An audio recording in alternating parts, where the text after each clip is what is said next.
नमस्कार साथियों। ज्योतिषीय श्रृंखला को आगे बढ़ाते हुए आज बात करेंगे मूल नक्षत्र के बारे में। नक्षत्रों की श्रृंखला शुरू की थी, उसमें 18 नक्षत्र के बारे में हम लोग चर्चा कर चुके हैं। आज 19वां नक्षत्र मूल नक्षत्र के बारे में बात करेंगे। इसी के साथ आप सभी से आग्रह करता हूं, हमारे चैनल को लाइक करें, शेयर करें और सब्सक्राइब करें। मूल नक्षत्र का स्वामी ग्रह केतु होता है और मूल नक्षत्र धनु राशि के अंतर्गत आता है। मूल नक्षत्र के चारों चरण धनु राशि में आते हैं और मूल नक्षत्र का अंश शुरू होता है 240 अंश से लेकर 253.33 अंश तक मूल नक्षत्र का अंश होता है। इसको जब हम चार्ट में देखते हैं तो ये नक्षत्र का अंश हमें लिखा हुआ मिलेगा। 0 से लेकर अगर 13.33 अंश तक अंश है, नक्षत्र का अंश है और व्यक्ति धनु लग्न में उसका जन्म हुआ है तो उसको हम लोग मूल नक्षत्र के रूप में जानते हैं। उस व्यक्ति का जन्म कहा जाएगा कि उसका जन्म मूल नक्षत्र में हुआ है। मूल नक्षत्र के चारों चरण धनु राशि के अंतर्गत आते हैं। तो जब व्यक्ति धनु लग्न में जन्म लेता है तो उसके नक्षत्र का अंश आपको 0 से लेकर 13.33 अंश के बीच होगा। उसमें यह भी देखा जाता है कि मूल नक्षत्र के किस चरण में उस व्यक्ति का जन्म हुआ है। वो इस आधार पर निर्धारित होता है कि हर पद का अपना जो अंश होता है वो आपको 3.33 अंश होता है। उसको आप उसी हिसाब से आप डिवाइड कर सकते हैं। 13.33 अंश डिवाइडेड 3.33 अंश। तो ओवरऑल ऐसे आपको चार्ट के अंदर देखने को मिलता है। आज हम बात करते हैं कि जब मूल नक्षत्र का स्वामी ग्रह केतु होता है और धनु राशि का स्वामी ग्रह गुरु होता है। तो जब मूल नक्षत्र में व्यक्ति जन्म लेता है तो उसके व्यक्तित्व पर आपको गुरु और केतु दोनों का प्रभाव शामिल होता है। दोनों का जो युति का प्रभाव होता है वह भी शामिल होता है। इसके साथ साथ गुरु का प्रभाव भी इंडिविजुअल जो होता है, गुरु का प्रभाव वो आपको मूल नक्षत्र में जन्म लिए व्यक्ति के स्वभाव में देखने को मिलता है। जब व्यक्ति मूल नक्षत्र में जन्म लेता है तो ऐसा व्यक्ति आपको आध्यात्मिक होता है। सबसे इम्पॉर्टेंट चीज़ यह है कि वो व्यक्ति आध्यात्मिक होता है क्योंकि मूल नक्षत्र धनु राशि में आता है और धनु राशि का स्वामी ग्रह गुरु होता है।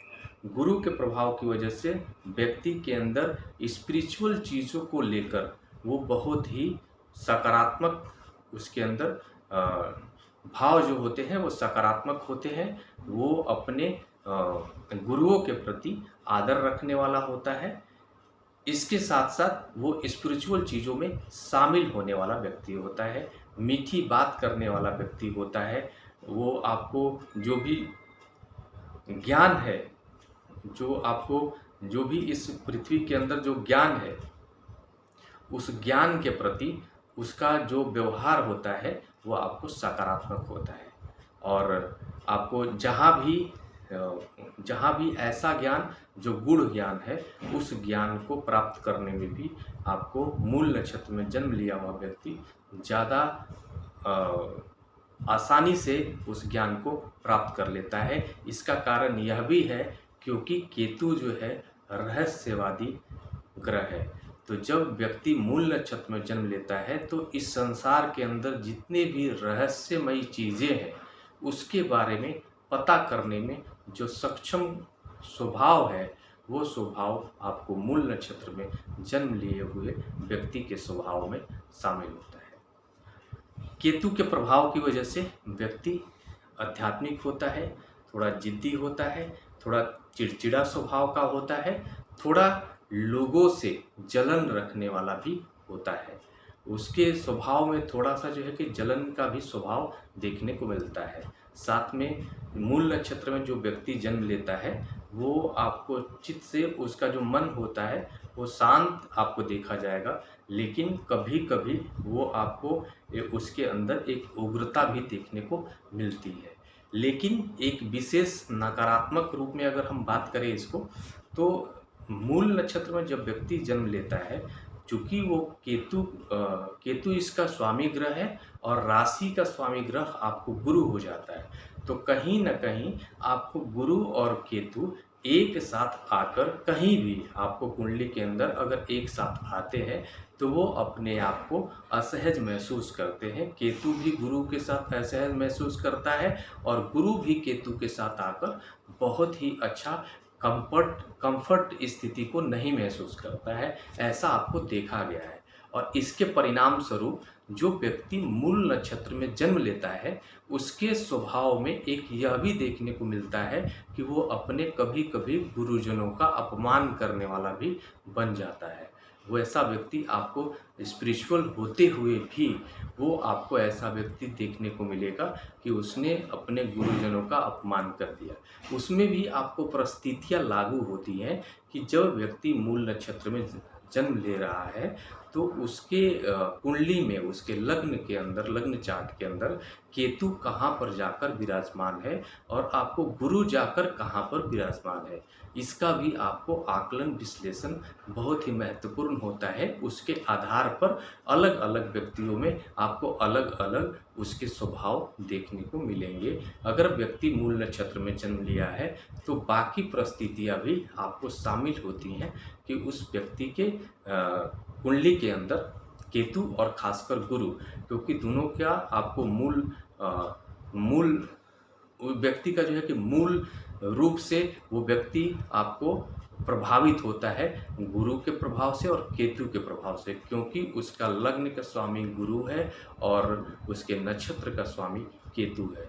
तो यह बहुत ही महत्वपूर्ण हो जाता है कि उसकी लग्न चार्ट के अंदर केतु की स्थिति कैसी है, कहाँ पर जाकर बैठा है, किस ग्रह के साथ बैठा है और साथ में गुरु कहाँ पर जाकर बैठा है। अगर गुरु मजबूत स्थिति में है, बहुत ही मजबूत स्थिति में है, सकारात्मक स्थिति में है, तो मूल नक्षत्र में जो व्यक्ति जन्म लिया हुआ है, वो अपने जीवन में आपको जो क्षेत्र हैं, जो ज्ञान के क्षेत्र हैं, उस ज्ञान के क्षेत्र में एक बड़ी उपलब्धि हासिल करने वाला व्यक्ति भी बन जाता है, क्योंकि गुरु उसका प्रभाव, अगर गुरु के प्रभाव से वो बहुत ही प्रभावशाली हो जाता है, क्योंकि ऑलरेडी उसका जो जन्म हुआ है वो आपको ऐसे लग्न में हुआ है जिसका लग्न का स्वामी ग्रह गुरु है। साथ में आपको केतु की स्थिति भी महत्वपूर्ण है कि केतु कहीं बैठकर गुरु को क्षति तो नहीं पहुंचा रहा है। अगर वो आपको गुरु को क्षति न पहुंचाकर कहीं न कहीं वो ऐसी जगह पर बैठा है जहां से उसकी दृष्टि गुरु तक नहीं पहुंच रही है,